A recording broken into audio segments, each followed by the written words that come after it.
Ladies and gentlemen, now we will move on to our panel discussion. And we have 6 guests with us today who will be standing here at the panel. And can I have the house lights, please? Yeah. And I would like to call upon on stage Dato Roza, Chief Marketing Officer of TM Berhad, please. Thank you. A round of applause, please.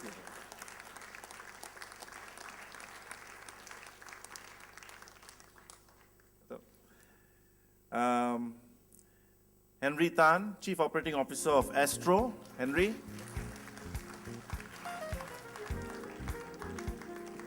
Take your time, Henry, take your time. Ahmad Omar, Group CEO of Media Prima Television Networks.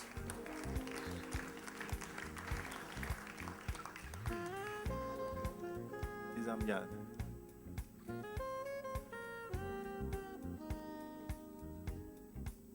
Eric Wong, Country Marketing Director for Citibank, Berhad. Eric Wong.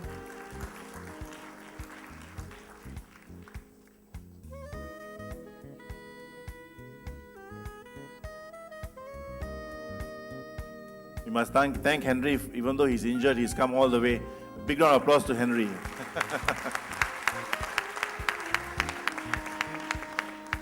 Henry, we have a chair just for you. And Prashant Kumar can't make it today. He's involved in some pitch somewhere. So, but we have Mr. Marcus Luer, who will join us, founder and group CEO of Total Sports Asia.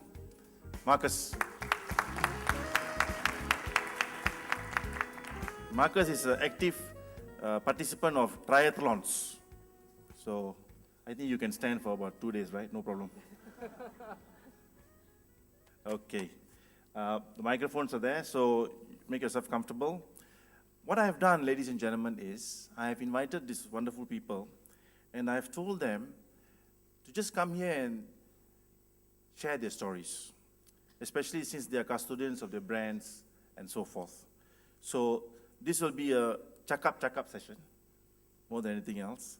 I would like to start with Dato Roza, and before that, shall I play that? I'll play a short video so that we have some context, and then Dato Roza will talk. Okay, are we okay?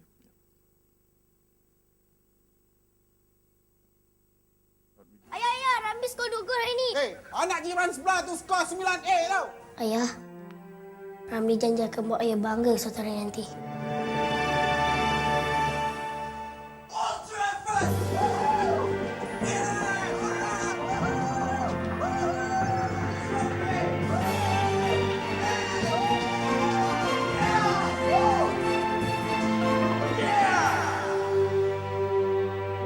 You ready to train, son? Go on, go and get changed. Rumley scores his first goal for Manchester United. Rumley from Malaysia.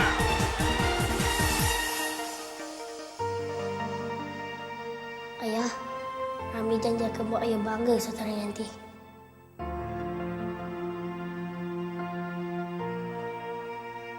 Gemuruh suara, jadi bangsa berjaya. Gemuruh perkasa, bawa satu bendera. Nama kita bina di seluruh benua. Rasa bangga dengan amanah. Pemain yang bakal ke Manchester United Soccer School ke Old Trafford dan menerima beasiswa bola sepak di Brands United adalah Muhammad Bekri Azram bin Sharif dan Nizaruddin bin Shazim. Anja.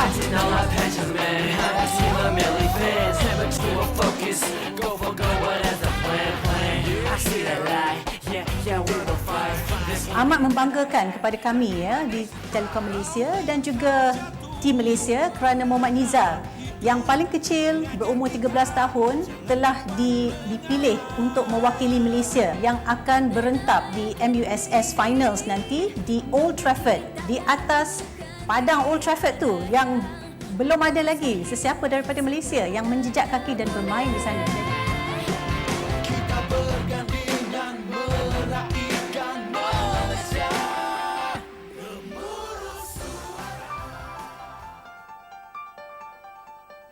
Ramleys, well done. Congratulations. Final 6 in this tournament. Man United Soccer Schools, fantastic, but this is the real prize.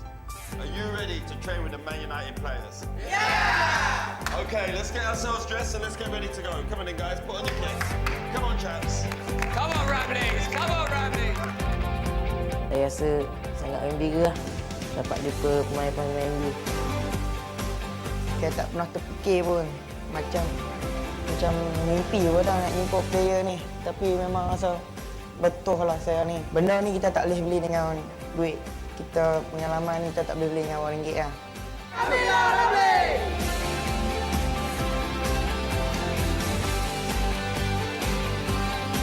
Terima kasih TN sebab bawa kami ke sini dan jumpa player MU. Terima kasih tim Malaysia. Terima kasih TM. Ika nak terima kasih pada TM sebab Ika dapat pengalaman baru dekat MU ni.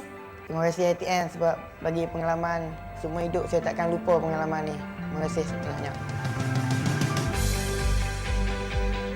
Tahniah kami ucapkan kepada Alif Haikal kerana telah terpilih untuk ke MUSS World Skills Final di Old Trafford nanti. Woo! Old Trafford tu. Tahniah Haikal.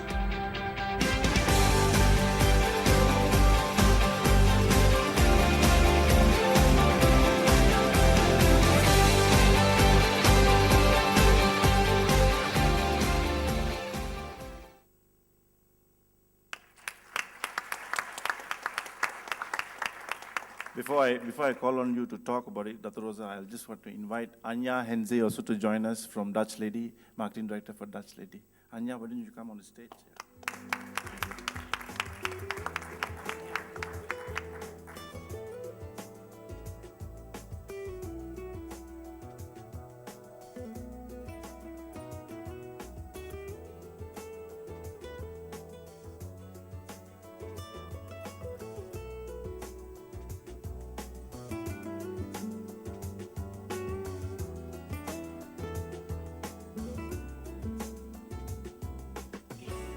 Okay, Dato, maybe you want to talk to us about the Mencari Ramli campaign, ongoing campaign. Yeah. Thank you, Ham. Good afternoon, ladies and gentlemen. I think this is the second time. This is a continuation of TM's story, which I told last year about Team Malaysia. And this is about realizing the dreams of our youngsters who want to make it big in the football career. Now, the insight to this is that there are a lot of school kids under the age of 16 and 14 who wants to make football their career, but somehow, they do not have that experience. And through our partnership, TM's partnership with Manchester United, we actually collaborated and realized the dreams for some of our youngsters under the age of 16 and under the age of 14. Now, how do we work on that is basically to give them that experience that money can't buy, because even though if somebody can pay them for a trip to Manchester United, they cannot actually meet the first team player. So we make that possible. And through that, through the connections, we also did a 360 marketing campaign. We've just heard just now, if you just do it online, it's not necessarily you reach the target audience, something like 3% or whatever the number is. However, what we look at is, I think, the traditional as well as the new media needs to work together. And we actually bring the element of realism on the ground, because people need to interact with the brand. It has to have a face, it has to feel, the feeling, the emotions, talks, that's the greatest part of everything. So I think in a nutshell, what's the difference from last year compared to this year? Yeah. The difference is that last year we only sent 3 children to Manchester United. This year we sent 12 of them to Manchester United, and 6 got chosen when we had the finale in Manchester at Old Trafford. So all 12 of them actually had that experience, and the 6 of them who actually won actually had that what you saw on the video clip. Yeah, they actually met up with the first team players. They had lunch with them. They went to, I think, Rio Ferdinand's restaurant. They had the red carpet roll out for them. They dined together with the players. So they actually had the experience of what is the life of a professional footballer all about. So that's what we gave to them. Okay, that's very good. Ladies and gentlemen, if you want to ask a question, the microphone's here, so you can also talk to us. I think we have another video or slide. Are we okay on that, Alex? Yeah. Anja, maybe you want to talk about this particular slide. Anja is from Dutch Lady. And could you put on the slide? Yeah.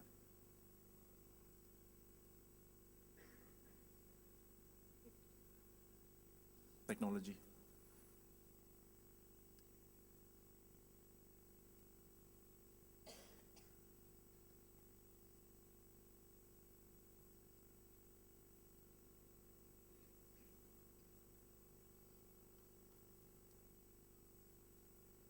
Okay.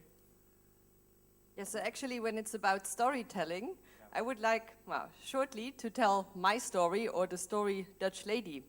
Actually, when I arrived in Malaysia at the airport, I was collected by a taxi driver. I was new in the country and introduced myself, and I told him I was going to work for Dutch Lady. And he immediately proudly said, "Oh, Dutch Baby. I grew up on Dutch Baby." So probably, and not just probably, actually that has been happening a lot of times when I was introducing myself and when I was telling where or whom I was working for.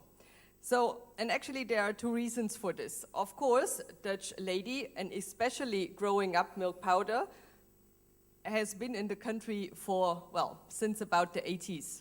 Not as long as the company, but since about the 80s.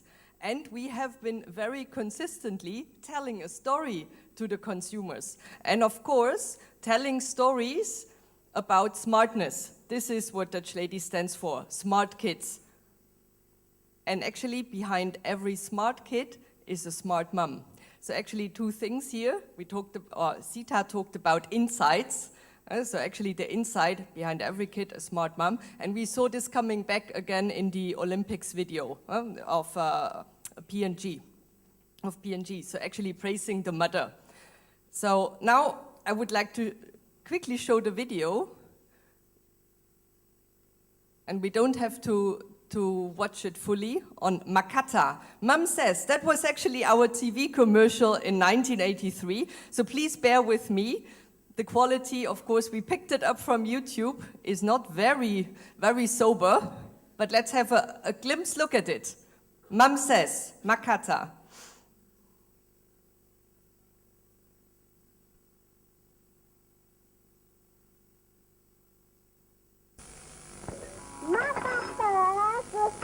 Lady baik untuk saya. Ia ada banyak protein untuk menolong saya membesar. Hasil membuat gigi saya dan tulang saya kuat. Dah Lady juga ada karbohidrat dan vitamin untuk membuat saya sihat.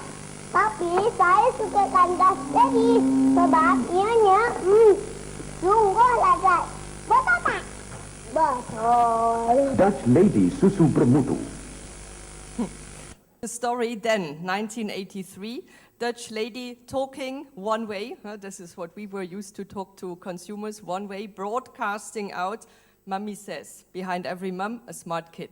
And now we're talking 2013, last year, the present. So we go for the next slide. And now Mia Sarah is actually supposed to talk, but doesn't matter, then I talk for her. Actually, last year we were choosing a brand ambassador. Also to keep up telling stories about smartness. And most importantly, now it's about applied smartness. And we were choosing a brand ambassador, this cute little lady, which is actually a very smart little lady and very known in Malaysia for her smartness. So she became the brand ambassador. And then, 2014, next sheet, we were reinventing Makata of 1983 with Mia Sarah as the brand ambassador. And there already you see the evolution of kids. Kids now from 1983 to now getting more and more smarter, getting more and more independent. So if you now click on Makata again.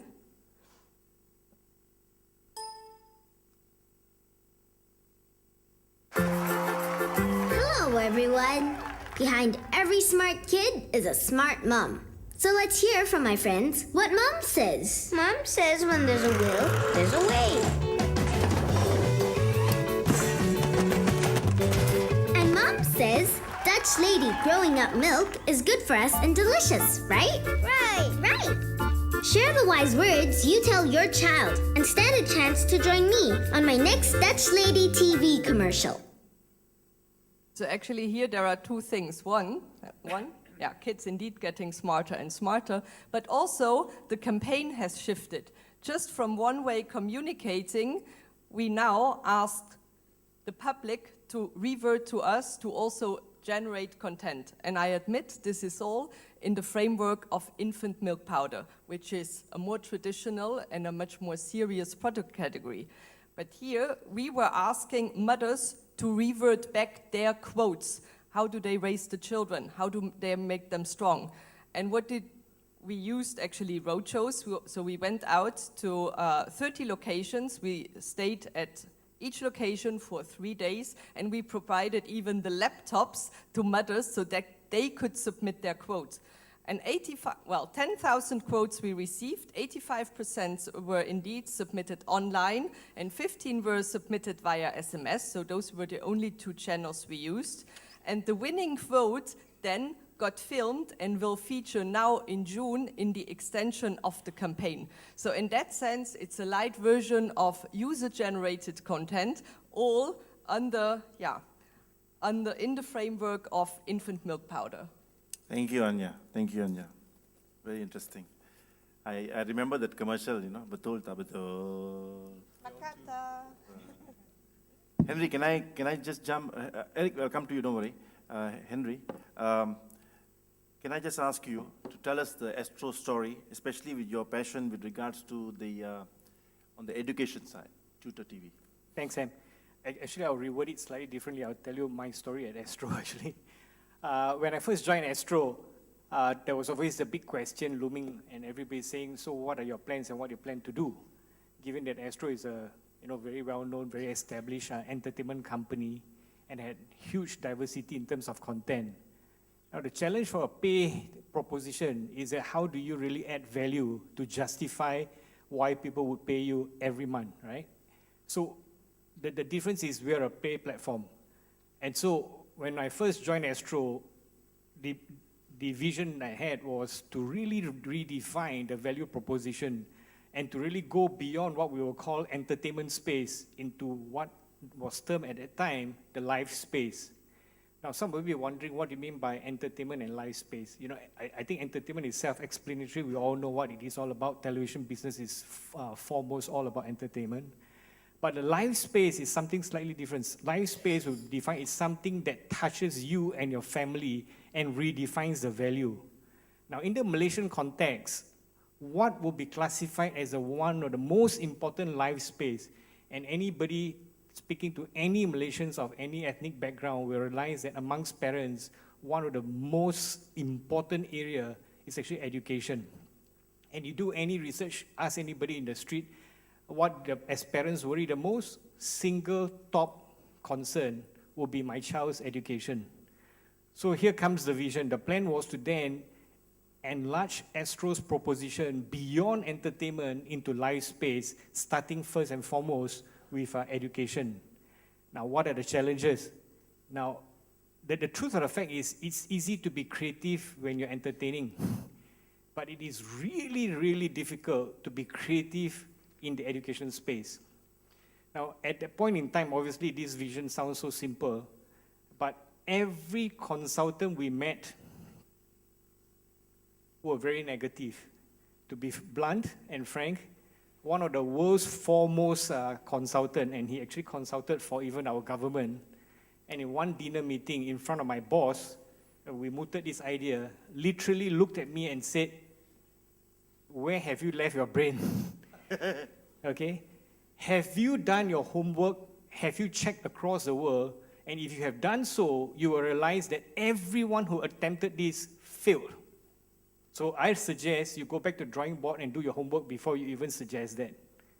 Well, it was fairly depressing given that was my first few months at a new company, right? Went home, thought about it, and next morning I went to see my boss and said, you know what? I know what the consultant said, but we will still try and we'll make it happen. All right? So to cut a long story short, we went against all odds because the reality at a point in time was no entertainment company has actually succeeded in making education a real success. Yes, they have offered education, but never quite a success. So we started by doing Astro Tutor TV, and at the time was a trial for UPSR. Then to cut a long story short, as a temporary 3-month channel, it evolved to a full-blown 24/7. And today we have 3 dedicated 24/7 channels helping students revise for the exams in the 3 mandatory government exams, right? Now the reality is there's only 1.5 million exam-going school children. Tutor TV viewers exceed 6 million, right? What does that mean? It means the siblings, the parents, the grandparents are joining them, and it's become a family viewing, especially with the first exam, which is the UPSR. So, it's really heartwarming to know that what was intended to really enlarge beyond entertainment to win the live space also translated to real success in terms of viewership. But more than that, we actually want to really make a real difference. What we want to do is make a positive difference. So we started to sponsor school hostels in East Malaysia, some of the most remote parts. And in East Malaysia, in some of the places we were there, the UPSR pass rate was 20% or less. That means 80% or so or more of the students fail UPSR exams. Why? It takes them 3 hours to walk to school and 3 hours to walk home from school. And because the parents need the children to also help in the agricultural and the work, so absenteeism is very high and they don't get the best teachers. So what we then did was we built hostels in very remote parts of East Malaysia, put in through solar panels and everything else, provided Astro decoder and the PVR to record all the educational programs, and provided them with 12 of our educational and learning channels. And within 1 year, the pass rate jumped to 87% in one single year. And so what's the value proposition? I think the value proposition is that if you make a difference in consumers' life and you go beyond and touch another element, it becomes priceless. The fact and the reality is there is elasticity to entertainment, but in the live space, it's inelastic. So, when parents write to us and say, thank you so much because my son used to fail maths and now he's doing an A and scoring a B. My daughter hates science and now she's bugging me to buy equipment for experiment. And they just tell you, thank you, you've changed my daughter and my son's life and you've really made a big difference. That, to me, it's the story that we're talking about, making a real positive difference, going beyond to do so. Thank you. Thank you, Henry. Thank you, Henry. Yeah. These are the conversations that I've been having with them. So I find them so interesting. I told them to come here and just share it with all of you also. On that note, since we're in the football mood, we'll go over to that tall, handsome man there, Mr. Marcus Luwa, who, by the way, runs the Kickboxing League. He's a managing director of Glory Sports International also, and he does sports marketing. But recently, he's been involved with some co-branding exercises. Could you share with us, Marcus? Yeah, thanks, Ham. Let me go a little backwards and I'll come to how that all leads to co-branding. And it's also nice to see all my clients, former and current clients here on the table with me. Pretty much work with everyone up here. The way we look at our world is 2 things. One is, I don't believe that corporate brands actually have a story, which is obviously what this whole seminar is about. I don't think they have emotions most of the time. Most of them have no fans. They might have a like on their fan page, yes, but that doesn't mean they're a fan. They have very little loyalty, as we've heard earlier. 70% of people make the decision at the point of purchase. That means they choose and decide only in the last minute. That doesn't mean there's loyalty, right? And they're brand hop. So, as a corporate brand, you are in a tough world. I'm in a fun world. The brands I work with have huge loyalty. The sports world, I'd say Man United, a Ferrari Formula One team, Liverpool, Arsenal, you can name them. They all have, when they say fans, that is a true fan. That fan is loyal, most likely for life. He follows them all day long. He has emotions. If anyone here is a Liverpool fan in the room and I'll ask you your emotion about this season, I'm going to have great answers here. From what a great season to, damn, we missed it, just by this much. That's what sports is all about. So what do we do in a simpler sense is we bring the two worlds together. We create content as well as we create ideas of how to connect the corporate brand with the sports brand. Why does it work? And the example we saw earlier from Dato actually is one we did. We helped broker that deal with Telekom Malaysia and Man United. It's helping to elevate your own brand esteem to the level of the brand which you're connecting with. So if Man United is seen as a world-class player, as an absolute world-class team, one of the best in the world, maybe not this season, but in general, it allows Telekom Malaysia to rise to that same level. And that's exactly why Dato Wahid, agreed to the deal when we spoke about it many, many years ago. So that's what we do. Now, we do this in many areas. We've done it, as I said, from Telekom Malaysia, with Dutch Lady to Astro. But we also do it in the world of real estate. We're now bringing the world, not just of sports, but also the world of luxury brands to the world of real estate. So we've created co-branding opportunities with Armani, with Swarovski. So there is a Swarovski tower. There's an Armani tower now in India. We've done a deal with Michael Schumacher, which is called the Michael Schumacher World Tower. Why do we do this, or why do developers do it? Simple thing again. We create a story for the building. Otherwise, it's just a nice building. It's a nice location. It's somewhere in the middle of nowhere. It's maybe in the most pristine location in the city, but it still doesn't have a story. Developers have no brand at all. So what I said earlier, and I take it back, there are consumer brands who have stories, of course, and have emotions, but developers don't. No one even knows a developer most of the time. So we bring a story to them and create something. And the story isn't about, I'm a Michael Schumacher fan and I want to live in a Michael Schumacher tower.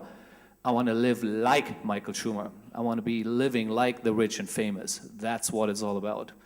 An Armani tower isn't about, do I like nice suits, but living the Italian lifestyle and all those things which comes with it. So that's what we do. We connect brands with something which has emotions, something where there is a fan.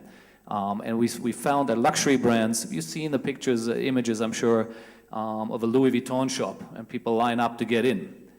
These are not just, you don't line up if you're not a fan or if you don't have a true, urge to go and have a look at these sort of things. So that's what we're trying to do. We're trying to bring things which have an emotional connect to the world where I think there is very little emotional connect. Are you doing that in Malaysia? Yeah, we are. We are in discussion with several developers here. We've done several in other parts of Asia already, and I'm pretty sure it will happen. It's already happening in some sense here. There's a Harrods condominium coming up, so there's the brand of Harrods, which has an emotional connect to people who obviously travel to London and all this sort of thing. So there's many ways to create the co-branding side of it, and it's a matter of time that it will happen in this country too. Thank you. Thank you for sharing, Marcus. And now, Good. And now I will move to Eric. Don't worry, Isham, I'm coming to you. Don't worry. You have to do the Gangnam with me afterwards. Eric, you've been doing you've been very active in the digital space with Citibank, and you shared a lot of stories with me. If you could just share with the audience also. I think we're just taking a break from sort of, consumerism and the changing landscape, and we talk a lot about that as well. Obviously, we need to be aware of the changing landscape of where the consumers are heading, right? And I think digital is one area that people talk about a lot. So where I want to really focus on is really talk about embracing digital, what it means, right? First and foremost, I think it is really tough because many companies say we're going digital, but there are two things that are really connected to that. Number one, do you know how to? And number two, are you paying lip service to that, right? You can claim that you're going digital. My question to you back is, how much money are you putting into digital as a starting point, right? A lot of people do that, but they are very convinced that they need to stay with traditional media. So they're still putting their money on, a lot of the media that they've actually used. Now, I'm in no way saying that traditional media doesn't work. What I'm saying is there is another option, which is integrated media, right? So I think first and foremost, the challenges surrounding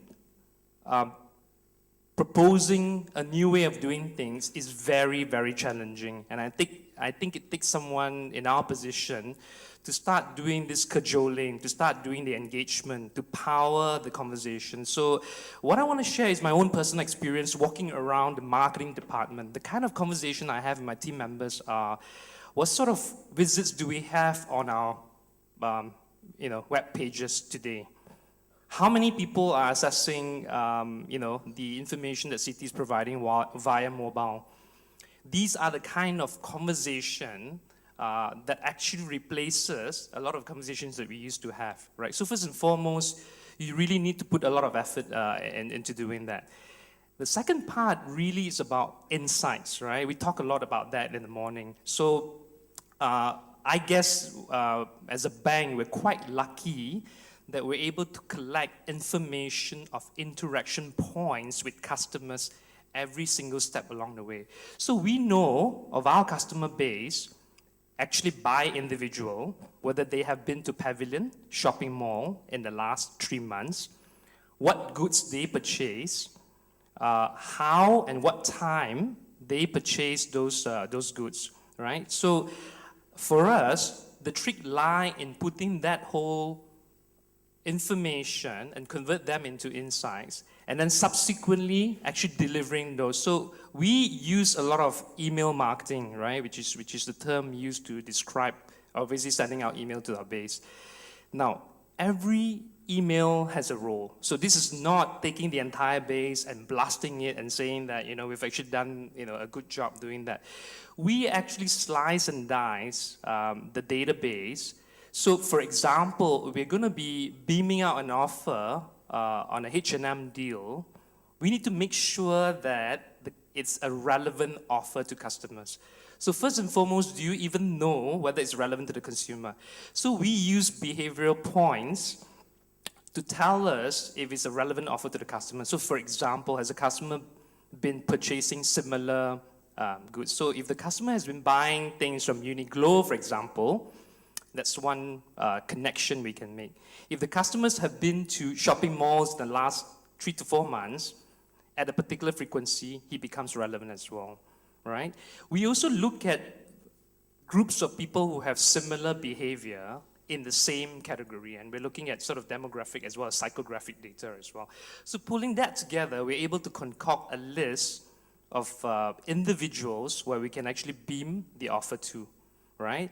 And we're also careful not to spam, not to send multiple emails. So different groups, obviously based on the relevance and behavior data, then has a set of marketing communication that we beam out to.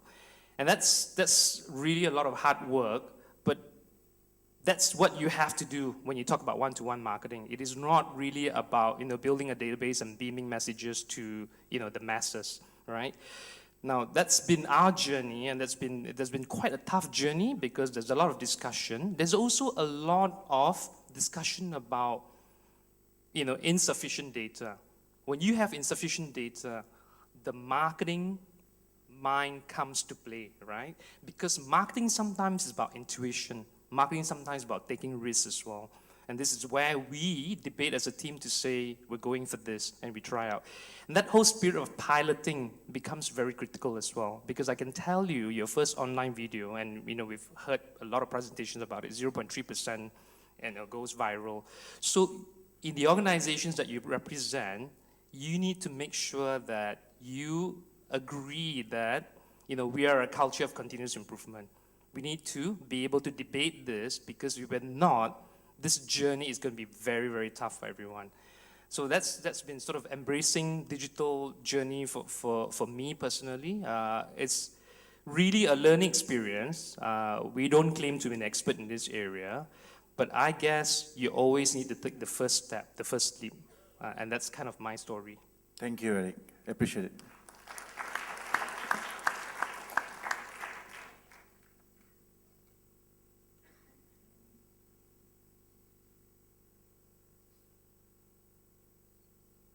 So Isham, we are now with you.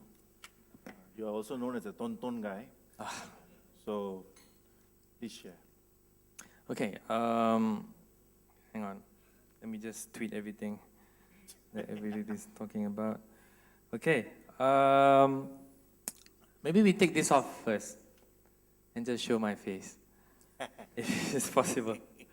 Okay, I think what I want to say is all of us marketers, right? All of us here are fooled by the very art of marketing. All of us went to marketing school, studied the 4 Ps, studied the very hell of marketing, which is market segmentation. What market segmentation means that you divide everybody up, decide what they are, and give it to them. The world is way richer than that. The nuances between the different demographics are things that are gold mines that you don't know, because you're so stuck in your whole world of the 4 Ps and the market segmentation. So people are suffering from this perception of what marketing is going to be. The reason I bring this up, because we are in a CMO conference. I just want to be different. So I want to bring down marketing. Also, you have a perception of what is going to be, and what it's going to be, and what you think the world is going to be. For example, just now when I stood up there, when Henry came over, limping miserably, some of you actually think that, oh my God, that's a competitor. He's going to break the other leg, isn't he? No. Irregardless of perception, I am a really nice guy. And that's what I think. And my whole life has been, and this was because when I talked to you about doing this brand story, we were talking about the story of how things came to be. So, unlike what the nice, handsome Mr. Marcus said here, that brands are not personal for corporate brands. Somehow, I take marketing extremely personally. It's like my life. My brand is my life. My life is my brand. I can't just separate themselves. So ever since I started work, I knew Henry a long time ago, from my music days. I was doing music, and he was the guru, and he's still the guru of marketing then. When I met him, I was doing a record company, and so I just want to bring up a logo that I launched, the TV logo, if you can. Okay, you have it? No? It's so special that you gotta wait to see it. It's the most amazing. Yeah, is it? It's simple, right? You guys seen this brand before, right?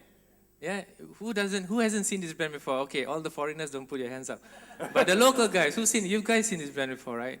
And it was like, wow, the most amazing brand since sliced bread. That's what we try to sell it as, right? But the story behind this brand was so tough. It was really difficult. The biggest difficulty that I faced was the perception again. A perception, because people held on to fixed beliefs that if you do this, you are supposed to do this. If you do this, you're supposed to do this. That's why I echo very much what Henry was saying just now, that nobody believed that he could do the education thing. I was from music. How the hell did I know to launch a TV brand?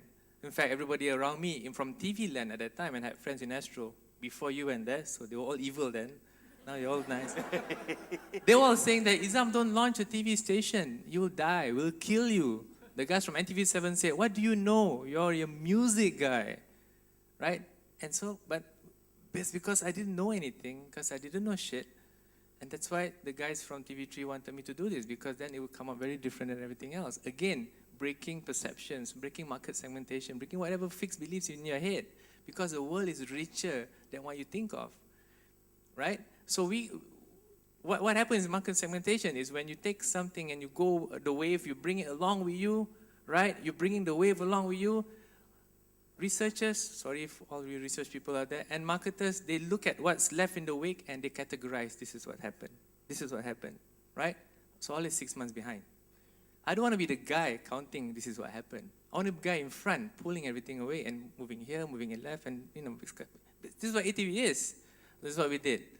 And so, of course, once ATV was done, I launched radio stations, right? Of which the evil guy from Astro, so at that time evil, now not so evil. Not so evil, not so right? evil. Also said, don't launch a radio station, you don't know what you do to do about radio. You're a TV guy.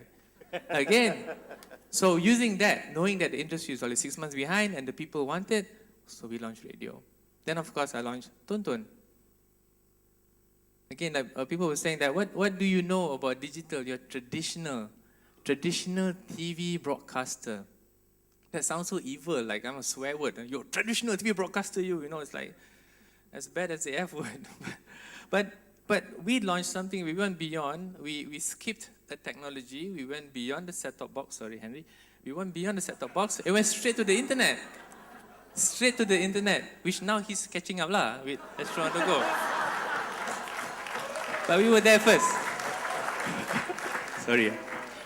To put into perspective, right? Tonton was launched before the iPad. Seriously. It was before the iPad. That's how too far ahead we were thinking. And you think it was easy to get this launch? We were a traditional broadcaster, and you were right. We were a traditional broadcaster in terms of structure, organizational, thinking, board of directors, and people. So how do you get traditional mass market people suddenly to embrace this amazing thing? You fool them, of course lah.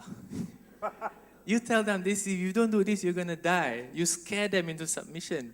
You tell the board you're gonna make profits in 1 year when you know it's gonna be 5. Right? But you got to do that because if you don't do it, we'll be left behind, right? So we'll be left. So we want to be ahead. We want to be where everybody was going. And look what it's doing right now. It's moved from catch-up TV to mobile to live stream to smart TV. Now we've got original series and now Tonton music. And so again, in order to do this, to get into the minds of your consumers, you got to get beyond market segmentation. You got to get beyond being a marketer. You got to be human. That's what I think anyway. Thank you, Isham. Thank you.